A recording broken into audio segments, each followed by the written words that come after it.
Bonsoir Christophe. Victoire du GBDH face à Angers aujourd'hui. La série continue après la victoire à Cournon il y a une semaine.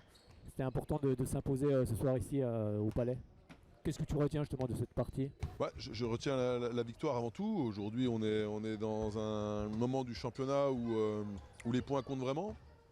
Alors non pas qu'ils comptaient moins avant, mais en tout cas aujourd'hui, c'est ça qui est important, réussir à engranger des victoires pour qu'au niveau comptable, ça se matérialise au classement. Après, je trouve que voilà, on n'a pas fait une très grande prestation ce soir. Nos dernières prestations étaient beaucoup plus abouties, et en termes de comportement et en termes de jeu, mais voilà, on a réussi à faire l'effort pour s'aménager une fin de match plus ou moins aisée, donc c'est déjà bien. Ouais, c'est vrai que c'était pas forcément une partie simple ce soir parce que Angers avait pris une gifle la semaine dernière contre Cherbourg et sans doute était revanchard. Il fallait mettre tous les ingrédients ce soir, mais vous les avez mis quand même ce soir. Ouais, on les a mis un peu épisodiquement, je trouve. Je crois que pour nous, c'est une nouvelle étape qui arrive. On doit apprendre maintenant à aborder des matchs en position de favori. On doit être en capacité d'affirmer des ambitions dans le comportement aussi. Et là, on voit qu'on est encore un petit peu en recherche des choses. Maintenant, voilà, c'est bien aussi de pouvoir vivre cette étape-là. Ça veut dire qu'on a fait le travail de base. Mais si on veut maintenant grandir encore, il faut qu'on arrive à passer ce cap. C'est vrai qu'au retour des vestiaires, on a eu l'impression que la défense, vous l'aviez fait remonter un petit peu plus. Vous avez joué un petit peu plus haut en défense. C'est ça qui a pu faire la différence. On a vu l'équipe d'Angers qui a pu être un peu perturbée. Je ne crois pas que ce soit joué au niveau tactique en fait. Je crois que cette défense qu'on a utilisée en deuxième mi-temps, c'était le projet initial. Sauf que je pense qu'on a été un petit peu trop laxiste en première mi-temps. Par manque d'engagement, j'espère que c'est pas de la suffisance, mais en tout cas, je pense on était, on n'a pas mis assez, je pense, vraiment. Voilà, on a mis un coup d'accélérateur sur le début de deuxième, on a refait vite l'écart, et puis après de nouveau, voilà, c'est retombé. Je trouve que sur ce match-là, on a 15 minutes correctes. Et c'est pas assez, encore une fois, il faut qu'on arrive à être plus performant dans le temps long si on veut grandir maintenant. Voilà, le principal c'était de gagner, donc c'est bien.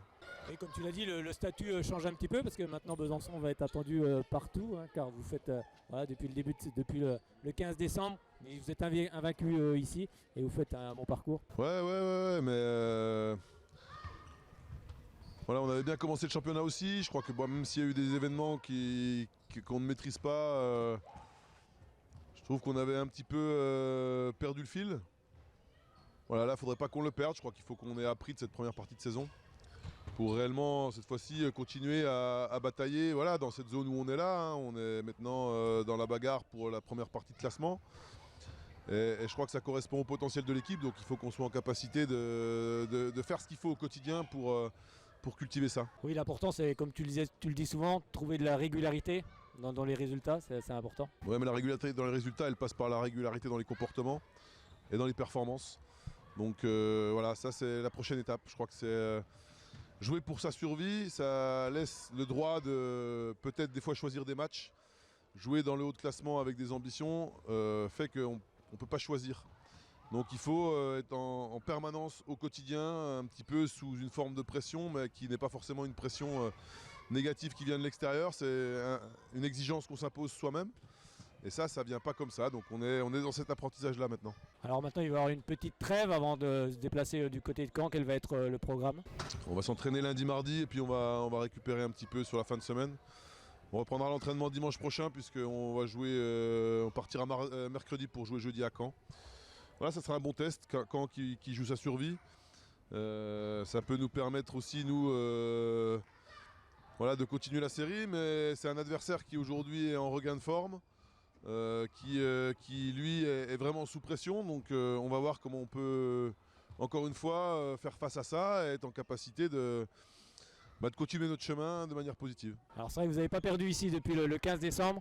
On va falloir que ce palais des sports devienne une forteresse. Ouais, mais même ça, je pense que c'est un état d'esprit qu'on doit changer. Effectivement, on a envie ici d'être une forteresse, mais encore une fois, la culture du haut niveau, c'est la capacité à aller gagner les matchs, que ce soit chez soi ou à l'extérieur, et de ne pas choisir les matchs. Donc à un moment, je sais que L'environnement ici prête beaucoup plus d'importance au match à domicile, mais moi j'ai envie de combattre ça. J'ai envie que l'équipe combatte ça. Donc voilà, on a montré à Cournon qu'on pouvait être ambitieux à l'extérieur. On a montré en première partie de saison où on a eu des meilleurs résultats à l'extérieur qu'à domicile. Maintenant, il ne faut pas se dire c'est bon, on gagne les matchs chez nous et ça suffit. Voilà, j'aimerais qu'on soit ambitieux à chaque instant. Merci beaucoup Christophe et puis bonne trêve et puis à très bientôt. Merci, bonsoir.